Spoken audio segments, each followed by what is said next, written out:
ایک یہ فرمایا کہ اگر نماز انسان خشوع و خضوع کے ساتھ پڑھنا چاہے لیکن تھکن بہت زیادہ ہے تو کیا کرے؟ کیا نفس کو مغلوب کرتے ہوئے نماز میں مشغول ہو جائے اور یہ خشوع و خضوع کو پیش نظر رکھتے ہوئے پہلے سو جائے، تھکن دور کرے اور پھر نماز میں شریک ہو؟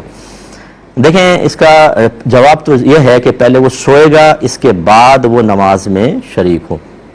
باقی رہا مغلوبیت نفس کا مسئلہ،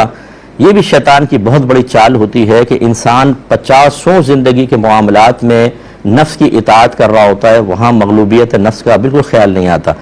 اور جہاں پر ایسے ضرورت نہیں ہوتی وہاں بار بار ذہن میں ڈالتا ہے کہ نہیں تم نفس کو مغلوب کرو۔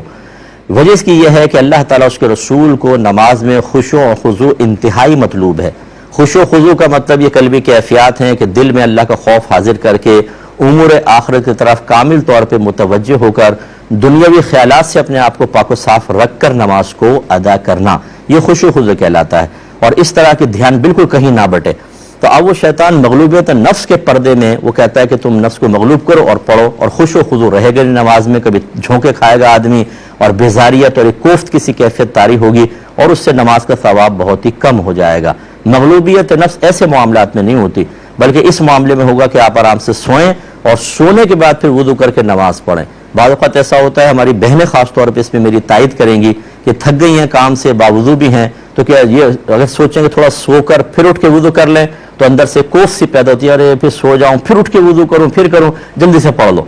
تو یہ بھی ایک چال ہوتی ہے کہ مغلوبیت نفس کے نام پر حقیقتاً اطاعت نفس کی طرف لے آتا ہے۔ تو بہرحال اگر بھوک لگ رہی ہے پہلے کھانا کھائیں پھر نماز، تھکن ہے پہلے تھوڑا آرام کریں پھر نماز، شور شرابہ ہے تو پہلے یہ ختم کریں پھر نماز، اسی طرح اگر واش روم وغیرہ جانے کی حاجت ہے پہلے فارغ ہوں پھر نماز۔ اس میں اگر جماعت بھی نکل جائے تو شرعی عذر مانا گیا ہے کہ آپ پہلے یہ کام ختم کریں، اس کے بعد پھر جماعت میں شامل ہوں۔ یہ کہتے ہیں کہ امام صاحب نے